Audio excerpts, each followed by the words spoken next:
Hello বন্ধুরা, আমার আজ ভিডিওর বিষয়বস্তু হলো গোলাপ ফুল গাছ নিয়ে।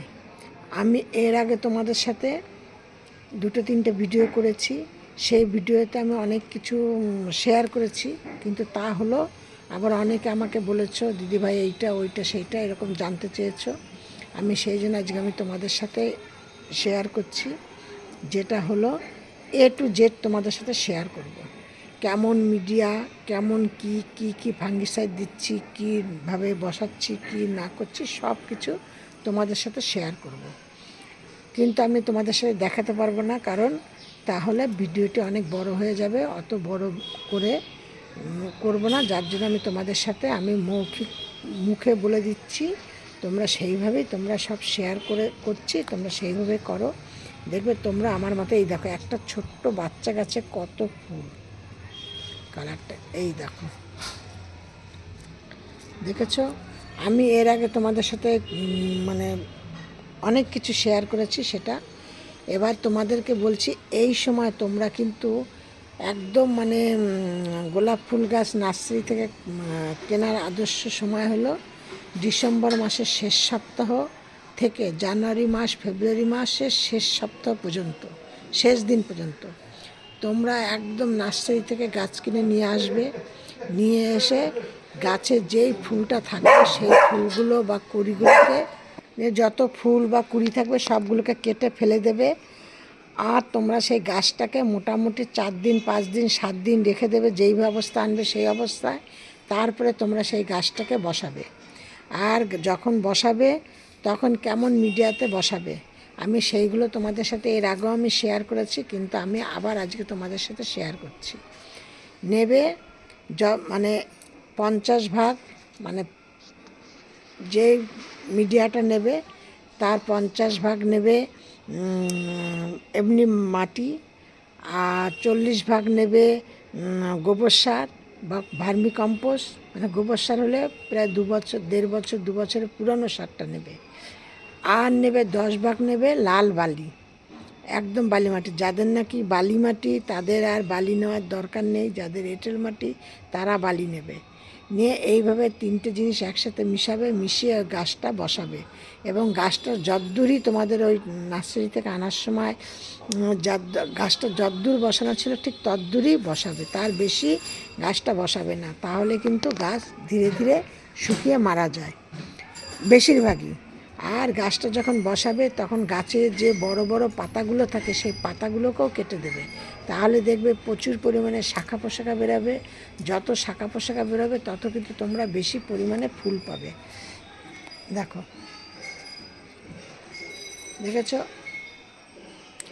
এবার যখন তোমরা ওই গাছটাকে ওইভাবে বসিয়ে দিয়ে তোমরা 2 দিন 3 দিন একটু ছাওয়া জায়গায় রাখবে। ছাওয়া জায়গাতে রেখে তারপরে ওই গাছগুলোকে একদম রোদ্রের জায়গায় রাখবে, কেন গোলাপ ফুল গাছ কিন্তু রোদ খুব পছন্দ করে, জল খুব পছন্দ করে। মাটি সবসময় আর্দ্র রাখবে, ভেজা ভেজা ভাব রাখবে। না থাকলে কিন্তু গাছ গোলাপ গাছের একটা সমস্যা হলো গাছ আস্তে আস্তে শুকিয়ে একদম পুরোটা শুকিয়ে যায়, চট করে কিন্তু মরে যায় না, আস্তে আস্তে ধীরে ধীরে শুকোতে থাকে। আর এই সময় যেই পরিমাণে কুয়াশা পড়ছে সেই কুয়াশাতে কিন্তু দেখো এই যে গাছের কিন্তু এরকম সমস্যা দেখা দেবে। এরকম যখনই সমস্যা দেখা দেবে সেই পাতাগুলোকে পুরোটা এরকম তুলে ফেলে দেবে, একদম এইভাবে তুলে ফেলে দেবে। এইগুলো কিন্তু গাছের ফাঙ্গাস দিয়ে, এইগুলো একদম পুরো ফেলে দেবে। এবার তোমরা গাছে কি খাদ্য খাবার দেবে আমি সেইটা তোমাদের সাথে বলছি। এবার গাছে তোমরা গাছগুলোকে বসিয়ে দেওয়ার পর ওইভাবে বসিয়ে দিয়ে ঠিক 1 সপ্তাহ বাদে 3 দিন ছাওয়ার জায়গা রাখলে, তারপর রোদ্রে দিলে 3 দিন কি 4 দিন, তারপর রোদ্রে দিয়ে আবার 3-4 দিন বাদে তোমরা কী দেবে, হিউমিক অ্যাসিড দিয়ে দেবে। একদম 1 লিটার জলে 1 মুঠি হিউমিক অ্যাসিড নিয়ে গাছের গোড়ায় ঠিকঠাক করে একদম টব অনুযায়ী গাছের গোড়ায় জল দিয়ে দেবে।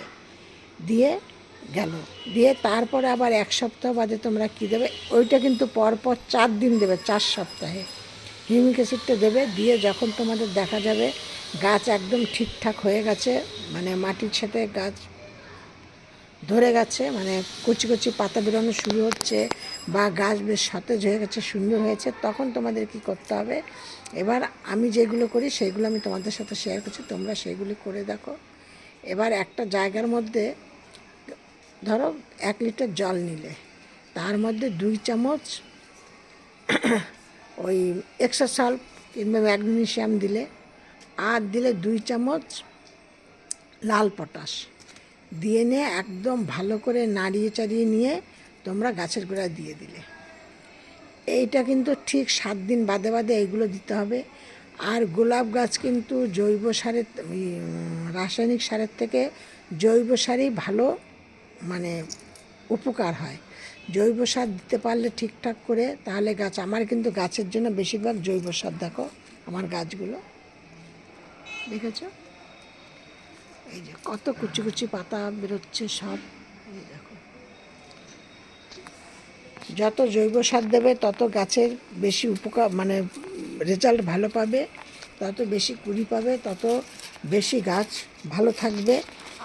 জৈব সার আমি কী দেই, আমি ওইগুলো তো দেই, ওইগুলো দেওয়ার সাথে আমি জৈব সার আমি একটা জিনিস দেই কি, আমি সেটা হলো কিছুটা চা পাতা নেই, কিছুটা কলার খোসা ডাস্ট করা নেই, কিছুটা সর্ষের খোল ডাস্ট করা নেই, নিয়ে ওইটাকে একসাথে করে মাঝে মধ্যে 15 দিনে 1 দিন কি 20 দিনে 1 দিন করে যেইগুলো দিচ্ছি। তাছাড়া মাটির নিচে এরকম একটুখানি আলগা আলগা করে নিয়ে একটু সরিয়ে নিয়ে 1 চামচ করে গাছের গোড়ায় দিয়ে আবার মাটি চাপা দিয়ে দিই। ঠিক এইভাবে গাছকে যত্ন করো, দেখো তোমরা প্রচুর পরিমাণে ফুল পাবে, প্রচুর পরিমাণে ফুল পাবে। দেখো আমার গাছে ফুলগুলো দেখো, শুধু কতটুকুনি করে গাছের ফুলগুলো তোমরা দেখো, ঠিক এরকম ধরনের ফুল পাবে। বা আমার এই গাছগুলোতে সব ফুল ছিল, ফুল সব ফোটা শেষ হয়ে গেছে, এই গাছের যখন ফুল ছিল তখন তোমাদের সাথে আমি গাছের ফুল শেয়ার করেছি। এবং দিয়ে আর একটা কাজ করবে, কখনই কিন্তু গাছে এই যে আমার যেমন এরকম রয়েছে, এরকম কিন্তু কখনই গাছে রাখবে না, রাখলে কিন্তু এর থেকে কিন্তু গাছে কিন্তু ফাঙ্গাস হয়। আর কিন্তু তোমাদের এই গোলাপ গাছে কিন্তু ফাঙ্গাস প্রচুর পরিমাণে হওয়ার চান্স বেশি, কারণ এখন এই প্রচুর পরিমাণে কুয়াশা পড়ছে, এই কুয়াশাতে রোদ্রের তেজ কম। এই জন্য কী করতে হবে, তোমাদের মাঝে মধ্যেই সপ্তাহে অন্তত 1 দিন অথবা 5 দিনে 1 দিন করে তোমাদের কিন্তু গাছকে স্প্রে করতে হবে। আমি কোনো কিচ্ছু দিয়ে স্প্রে করি না, তাতে আমি ভালো রেজাল্ট পাই, তোমাদের সাথে আমি সেটা মানে সেটাও তোমাদের সাথে শেয়ার করছি। আমি শুধু কী দিয়ে করি, হলো স্প্রে করি, তোমার ওই নিম পাতা নিয়ে এসে ভালো করে সেদ্ধ করি, তার মধ্যে ডাল ধোয়া জল আর চাল ধোয়া জলটা দিয়ে নিয়ে ভালো করে মিক্সড করে সেটাকে ছেঁকে নিয়ে তার মধ্যে হলুদ দেই, হলুদ দিয়ে নিয়ে গাছকে পুরো ভালোভাবে স্প্রে করে দিই। এটা ঠিক 5 দিন 7 দিন বাদে বাদে আমি স্প্রেটা করি। শুধু তোমরা এইভাবে গাছকে যত্ন করো, তোমরা প্রচুর পরিমাণে ফুল পাবে, প্রচুর শাখা পোশাকা হবে। আর যত শাখা পোশাকা বেরোবে, আর একটা কাজ করবে, এই দেখো আমার যেমন এই যে গাছের ডালটা দেখতে পাচ্ছ, একটা এরা ডাল বেরিয়েছে, দেখেছো?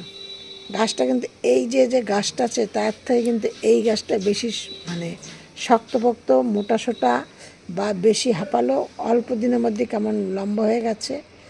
কিন্তু এই রকম ডাল যার বেরোবে সে কিন্তু সেই ডালটাকে কেটে দেবে, কিন্তু দেখো এই রকম যে ডালটা বেরোবে সেই ডালটাকে কেটে দেবে, দিয়ে ফেলে দেবে।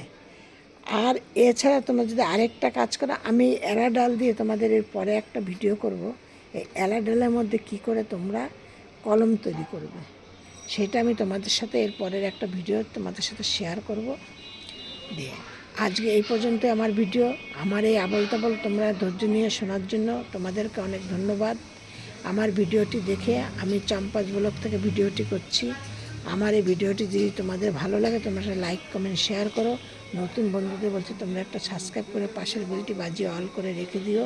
আর সব ভিডিও মতো তোমাদের আজকেও বলছি তোমরা সব ভালো থাকো, সুস্থ থাকো। নেক্সট ভিডিও আবার করবো অন্য কিছু।